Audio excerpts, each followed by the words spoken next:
রাধে রাধে, কেমন আছো সবাই? আশা করি ভালো আছো, আমিও ভালো আছি। তো আমি মৌসুমি, আমি চলে এসেছি আর একটা দিন তোমাদের সঙ্গে শেয়ার করার জন্য। তো আমার ভিডিওগুলো তোমাদের কেমন লাগে তোমরা অবশ্যই কমেন্টে জানিও।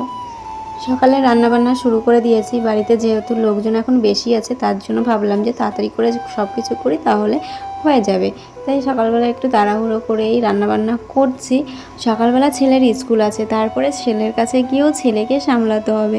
আমি অনেকবার ডেকেছি ঘুম থেকে ওঠার জন্য, কি জানি ছেলে এখনও উঠেছে কি না। তো মাঝে মাঝে যাচ্ছি যে ছেলেকে ডাকতে, তাও মনে হচ্ছে ওঠেনি। আমার মনে হচ্ছে আজকে আর ছেলে স্কুলে যাবে না। ডেকে এসেছি অনেকবার, আর টাইমটাও তো চলে যাচ্ছে, প্রায় 7টা বাজতে গেল। তাহলে ও কখন স্কুলে যাবে বলো?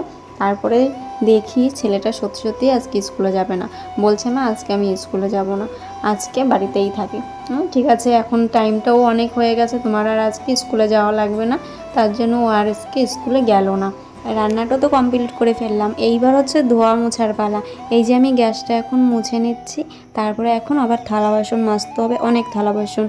যে সকালবেলা রান্নাবান্না করলে থালা বাসন তো হবেই বলো।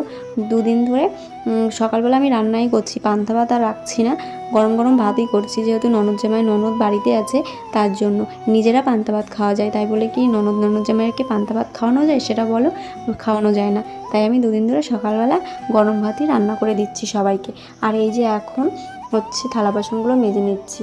তারপরে রান্না করতে করতে আমার কিন্তু গ্যাসটা শেষ হয়ে গেছে, তাই তোমাদের দাদাভাইকে সকালবেলায় ডেকে দিলাম, আগে গ্যাসটা এনে দাও, তা না হলে কিন্তু আজকে রান্না হবে না। কারণ বাইরের উনুনটা কিন্তু পুরো ভিজে একবারে ভেঙে গেছে, আর বাইরে তো রান্নাই করা যাবে না। এখানে গ্যাস ছিল, মানে সিলিন্ডার ছিল, তার জন্য আমি এখানে মুছতে পারি না। আর যখনই সিলিন্ডারটা বার করা হয় তখনই আমি এখানে মুছে নিই। আর যখন গ্যাসটা হালকা হয়ে যায় সিলিন্ডারটা, তখনও আমি আস্তে করে টেনে তারপরে বার করে মুছে নিই। তারপরে এখানে ঘর মুছতে চলে এসেছি। আজকের দিদিমার অবস্থা কি হয়েছিল জানো? তোমাদের ভিডিওতে দেখায়নি। মানে উনি পটি করতে করতে সকাল থেকে সারাটা দিন ভীষণ জ্বালিয়েছে। তো সেই জিনিসগুলো আমরা এই যে মোছার চেষ্টা করছি। মানে কি বলো তো, ওই ঘর থেকে দিদিমাকে বাথরুম পর্যন্ত নিয়ে যাওয়া হয়েছে। তো বুঝতেই পারছো তোমরা কেমন খারাপ অবস্থা হয়েছিল। তাই প্রথমে একবার মোছা হয়েছে ঘর, তারপরে এখন আবার ভালো করে সেই ঘর টর আমি মুছে নিচ্ছি। এই ঘরের মধ্যে যদি ওই রকম অবস্থা একজন মানুষ থাকে, তাহলে বলো কতটা অসুবিধা হতে পারে। একবার মোছা হয়েছে, প্রথমবার মা মুছে নিয়েছে, তারপরে এখন আমি ভালো করে শ্যাম্পু দিয়ে ডেটল দিয়ে ভালো করে মুছে নিচ্ছি। আর ঘরের মধ্যে যেহেতু কোনো সময় নোংরা টোংরা থাকে না, আর এই সব জিনিসগুলো যদি ঘরের মধ্যে থাকে তাহলে বিচ্ছিরি লাগে, আর গন্ধে তো টেকাই যায় না। আমরা যতটা সম্ভব দিদিমাকে পরিষ্কার পরিচ্ছন্ন করে রাখতে চাই, রাখিও সেরকম। কিন্তু ওই সকাল থেকে পটিটা করার পর থেকেই মানে আমাদের একটা অন্যরকম ভাব চলে, মানে খাওয়া দাওয়া বন্ধ হয়ে গেছে এমন একটা ব্যাপার। তাই সেই সকালবেলা ঘরটার মোছা আরম্ভ হয়ে গেছে আমার।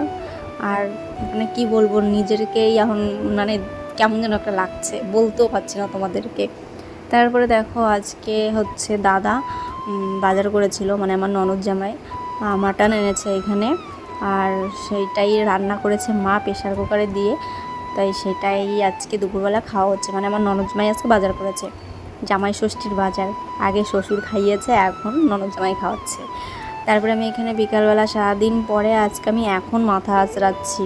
সারাদিন মাথা আঁচড়াতে পারিনি, মানে ব্যস্ততা না অন্য কিছু, কি বলবো, ব্যস্ততাই বলবো। তারপরে বাইরে হচ্ছে বৃষ্টি, আর ছেলে গেছে টিউশনিতে। দেখো বাইরে বৃষ্টি হচ্ছে, আমি তোমাদের দেখাচ্ছি। এইখানে পুচকুমা এখনও ঘুমাচ্ছে, পুচকুমা ওঠেনি, আর ওরা হয়তো কালকে বাড়ি চলে যাবে, তো তোমাদের সেটাও শেয়ার করব। আর কি বলো তো, সারাদিন যদি ব্যস্ততার মধ্যে থাকি না, মাথাটা মোছাও হয় না ঠিক মতন, আর মানে মাথাটা আঁচড়াতেও পারি না। যখন আবার আমি একা থাকবো তখন আবার সেই প্রবলেমটা হবে না। তো দেখেছো তো বাইরে বৃষ্টি হচ্ছে, আর আমি ঘরের মধ্যে বসে আছি, আমার জল তুলতে হবে। তারপরে রাত্রিবেলায় যে আমি একটু কলা খাচ্ছি, আর আমার পুচকুম আমার সঙ্গে দুষ্টুমি করছে। তো চলো আজকের ভিডিওটা এই পর্যন্ত। ভিডিওটা কেমন লাগলো অবশ্যই জানিও। যারা ফেসবুক থেকে দেখছো তারা ফলো করে নিও, আর যারা ইউটিউব থেকে দেখছো তারা সাবস্ক্রাইব করে নিও। তো চলো টাটা।